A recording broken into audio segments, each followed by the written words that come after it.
بسم اللہ الرحمن الرحیم۔ ماہ رمضان میں 30 دن کے روزے انسان کے جسمانی و روحانی طاقت کو مضبوط بناتے ہیں۔ روزہ ہمیں بھوکے رہنے کا احساس بھی دلاتا ہے، ساتھ ہی ساتھ انسانیت کی تعلیم بھی دیتا ہے۔ روزہ جسم کی اندرونی بیماریوں کا خاتمہ کرنے کا ایک بہترین ذریعہ ہے۔ آج کی بھاگ دوڑ کی زندگی میں انسان کو اپنے اپنے مذہبی طریقے سے روزہ یا اپواس بے حد ضروری ہے۔ روزے کا ایک سائنٹیفک نظریہ ہے۔ اس سمبندھ میں بڑے بڑے شودھ کرتاؤں نے 30 دنوں کے روزے کے مہتو کو بتاتے ہوئے کہا ہے کہ پہلے 2 روزے سے بلڈ شوگر کیول گرتا ہے، اس کا لیول گرتا ہے، یعنی خون سے چینی کے خطرناک اثرات کا درجہ کم ہو جاتا ہے، دل کی دھڑکن سست ہو جاتی ہے اور خون کا دباؤ بھی کم ہو جاتا ہے، نسوں جمع شدہ گلوکوز کو آزاد کر دیتی ہے، جس کی وجہ سے شریر کی کمزوری کا احساس اجاگر ہونے لگتا ہے۔ زہریلے مادوں کی صفائی کے پہلے مرحلے کے نتیجوں میں سر درد، سر کا چکرانا، منہ کی بدبو ختم ہو جاتی ہے۔ 3 سے 7ویں روزے تک جسم کی چربی ٹوٹ پھوٹ کا شکار ہو جاتی ہے اور پہلے مرحلے میں گلوکوز میں بدل جاتی ہے۔ کچھ لوگوں کی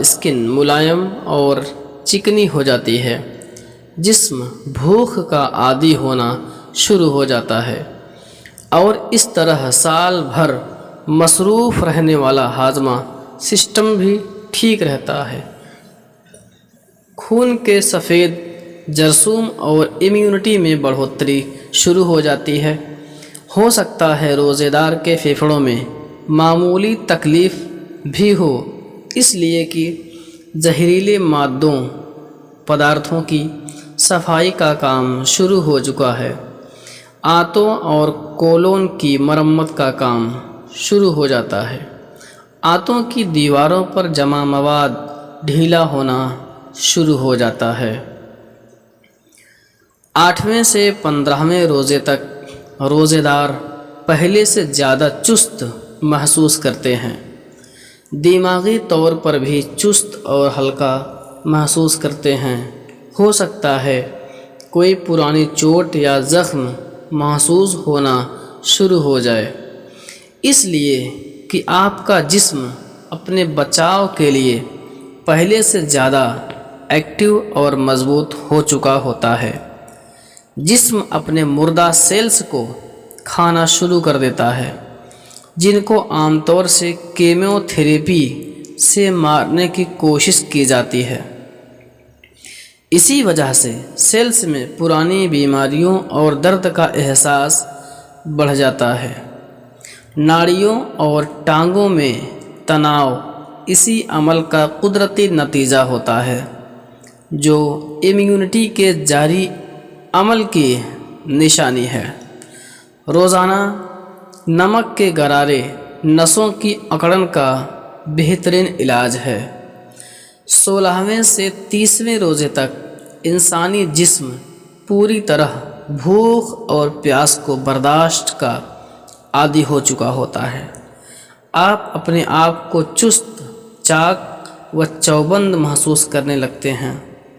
ان دنوں آپ کی زبان بالکل صاف اور ستھری ہو جاتی ہے، سانس میں بھی تازگی آ جاتی ہے، جسم کے سارے زہریلے پدارتھوں کا خاتمہ ہو چکا ہوتا ہے، ہاضمے کے سسٹم کی مرمت ہو چکی ہوتی ہے، جسم سے فالتو چربی اور خراب مادے نکل چکے ہوتے ہیں، بدن اپنی پوری طاقت کے ساتھ اپنے فرائض ادا کرنا شروع کر دیتا ہے۔